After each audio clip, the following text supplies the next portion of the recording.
लेकिन वॉलेटिलिटी ये एक्सपायरी लेकर जरूर आई है। आप देखिए निफ्टी बैंक कभी ऊपर तो कभी नीचे और अब फिर से फिसलने लगा है। 57 अंकों की गिरावट पर निफ्टी बैंक इस समय खड़ा है। 35,727 तक के लेवल्स आ चुके हैं।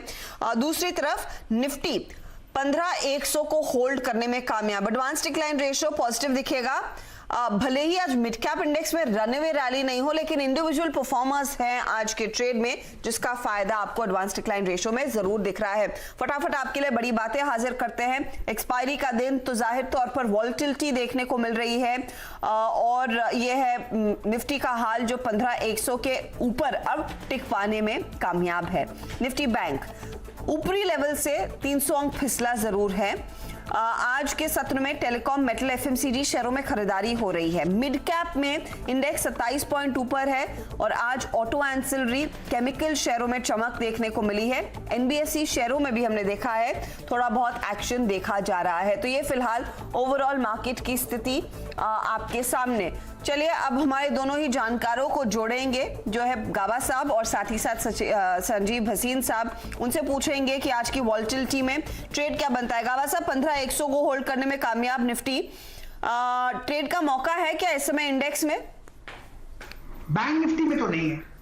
निफ्टी में बन सकता है अगर वो 15,170 या 75 पार कर लेगा, तब वहां पर मौका बनता है। वहां पर एक ट्रिगर मिलेगा, वो करीब 15,225 तक ले आ सकता है। तो मतलब अगर वहां पर ट्रिगर मिलता है तो 25-50 पॉइंट की तेजी है। Otherwise best avoid. अब साइडवेज जोन पे चल रहा है सुबह से। एक ट्रेड सुबह था वो मिल गया, अब नहीं, अवॉइड कर लें। स्टॉक स्पेसिफिक तो सही रहेगा। तो स्टॉक स्पेसिफिक में क्या ट्रेड लेंगे गाबा जी? मैंने एक स्टॉक चुना है मदरसन सुमी, जो मैंने कल भी बताया था। कल में भी बहुत अच्छी तेजी थी, आज भी अच्छा ही लग रहा है मदरसन सुमी, और मुझे लगता है कि यहाँ से एक अपनी मदरसन सुमी कंटिन्यू होगा। टारगेट है मदरसन सुमी का 182, स्टॉप होगा 175। 185 को कर देते हैं। स्टॉक थोड़ा बढ़ चुका है और भी बढ़ सकता है, तो मेरे ख्याल से अच्छी तेजी है मदरसन सुमी, कल से ही देख रहे हैं। दूसरा है टाटा कंज्यूमर, यहाँ पर तेजी है। अपमूव मिला था 5-6 दिन का, 4-5 दिन का एक साइडवेज कंसोलिडेशन हुआ, उसके बाद एक फ्रेश अपमूव शुरू हुआ। इसका टारगेट अब कितना होगा? 630, 35, 640, 1-2 दिन में वो भी देखेंगे। स्टॉप होगा 615। टाटा कंज्यूमर और मदरसन सुमी दोनों ही में तेजी। टाटा कंज्यूमर में तेजी, 630 का टारगेट, ये मोमेंटम ट्रेड है। मदरसन सुमी सिर्फ गाबा साहब कल से नहीं ट्रैक कर रहे हैं, भसीन साहब के भी रेडार पर था। आपको याद होगा उन्होंने एक फंडामेंटल कॉल दिया था मदरसन सुमी में, और भसीन साहब को एक बार फिर जोड़ लेंगे। भसीन साहब, आपके स्टॉक्स, एक तो मदरसन सुमी जो गाबा साहब के भी रेडार पर रहा कल, आज फिर तेजी में। मुझे याद है आपने IDFC फर्स्ट पर बात की थी, आपने गोल्ड वाली कंपनियों पर बात की थी, गोल्ड लोन वाली कंपनियों पर। बताइए आज नया क्या आइडेंटिफाई किया है और रुझान क्या होना चाहिए इस मार्केट में, डिप पर खरीदारी का? हाँ, गुड आफ्टरनून हर्षिता, अच्छा कि आपने बताया। देखिए ऑलमोस्ट 1300 हो गया मुथूट, और मनापुरम भी 79, 50, 80 बिक गया। All those who have bought that have made money. कल मैंने आपको मदरसन के साथ भारत फोर्ज और मारुति का था। Maruti is up 200 rupees from yesterday 11 and Bharat forge 646, 644, 645 वाला 663 बिक गया। अब मेरे पे 2 बाइज हैं और कन्विक्शन बाइज हैं। मैंने आपको कल भी बोला था IndusInd bank will be my biggest play on the CV cycle revival. अभी भी मैं बुलिश हूं उस पे, लेकिन आज जो 2 पिक्स हैं वो एक इंश्योरेंस कंपनी है और एक बैंक है। After the re rating which can take place of this Magnum Fincorp, तो small banks will be in the focus. आप कहें तो मैं शुरू करूं? जी हाँ, बताइए sir.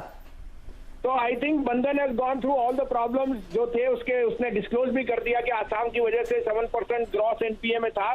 That's a one of. उनकी रिकवरीज बहुत स्ट्रांग है, और अब जो री रेटिंग हो रही है बैंक्स की, आई थिंक बंधन bank fits the bill perfectly. I am very very bullish on this stock. ये 320, 31 का भाव है, 330, 31 में लीजिए। 323 का स्टॉप लॉस रखिए। This is headed to 350 and above, but if you have a slightly longer term, Bandhan can go back to 400। The other buy would be an insurance company जो थोड़ा लैग किया है, बट जहां market share I think is going to gain in the next few quarter. ICICI Pru 484, 485 का भाव है, 474 का stop loss. This is headed to 515। These would be my 2 top picks today. तो ये देखिए ट्रेड्स बंधन बैंक में एक तेजी का कॉल आप लेकर चले। भसीन साहब कह रहे हैं यहाँ पर अपॉर्चुनिटी है खरीदारी की, और आईसीआईसीआई प्रू में भी एक तेजी का ही कॉल आ रहा है। शुक्रिया भसीन साहब। ऑफ कोर्स भसीन साहब को क्लोजिंग ट्रेड में भी जोड़ेंगे कमाई के अड्डा में, और कुछ नए आइडियाज भी उनसे जानेंगे। एक ट्रेड आपकी स्क्रीन पर लेकर आते हैं, वो है JTKET। ये नंबर्स आ चुके हैं और उसके बाद स्टॉक वैसे भी आउट परफॉर्म कर रहा है। नतीजे दरअसल अच्छे रहे हैं, तो मैं आपको फटाफट पढ़ के बता दूं नंबर्स का क्या प्रदर्शन रहा है।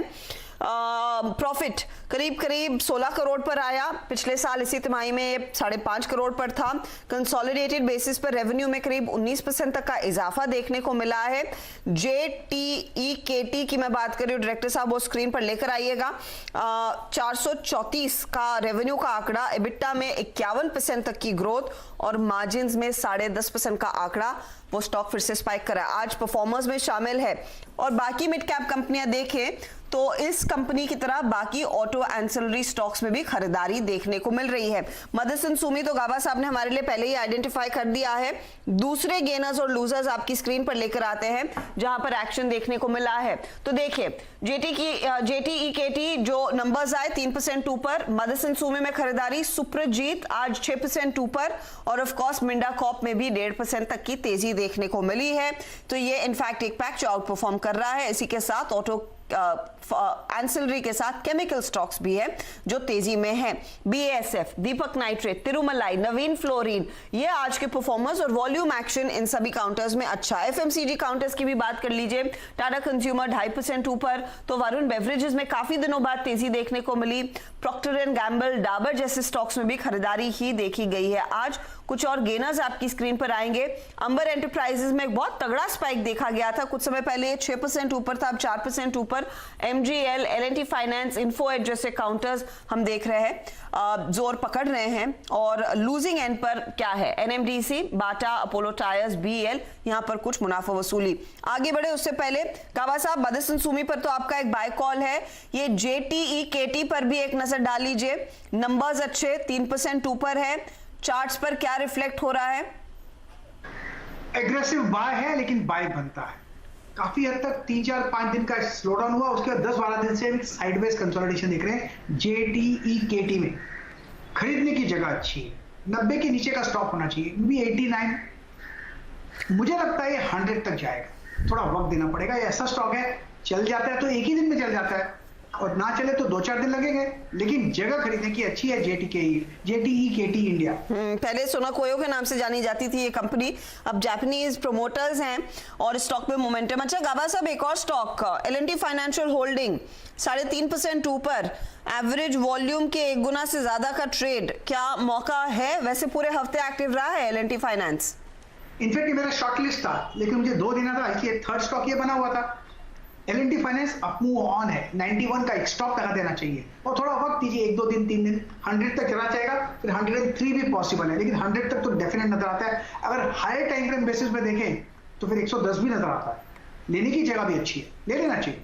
ओके, अच्छा मौका L&T फाइनेंशियल होल्डिंग्स में तेजी करने का। आगे 110 की तैयारी, ये है एक बाय का कॉल इस समय L&T फाइनेंस की ओर से। और L&T में भी एक अपडेट आ रहा है, कंस्ट्रक्शन का एक बड़ा ऑर्डर करीब 2500 करोड़ तक का इनके हाथ लगा है।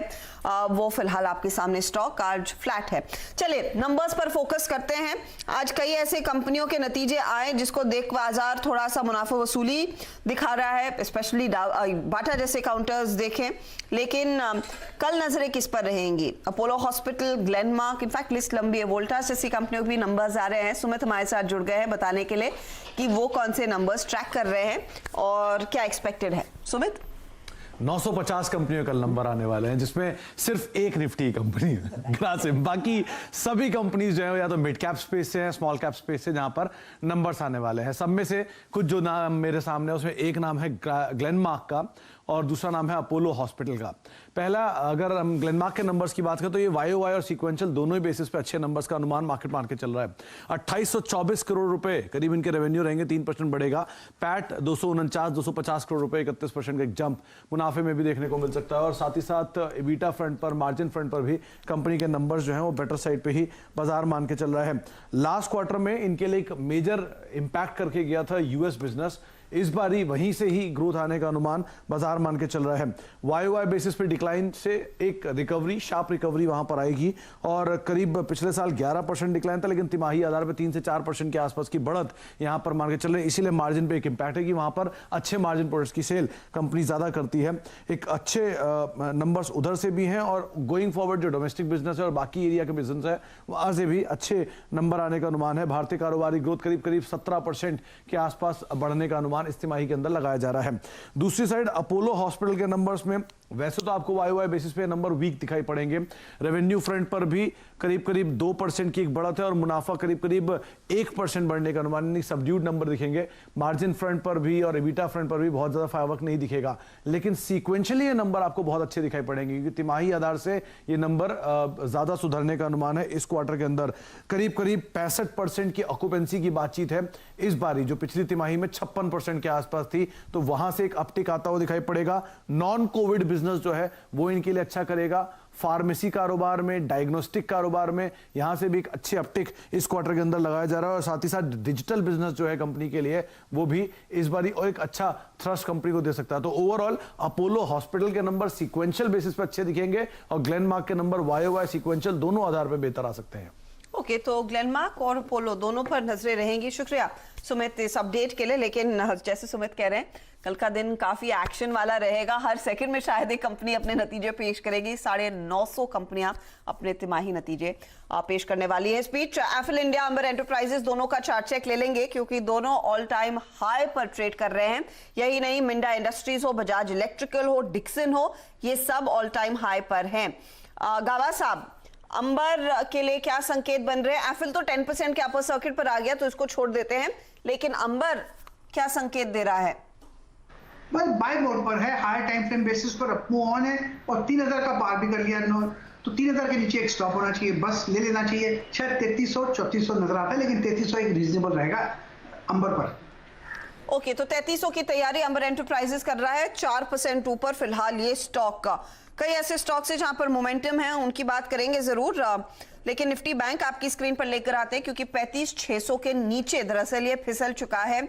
याद रखिएगा, आज का डे लो जो था वो 35676 था, 35676 था, हम 35692 पर खड़े हैं।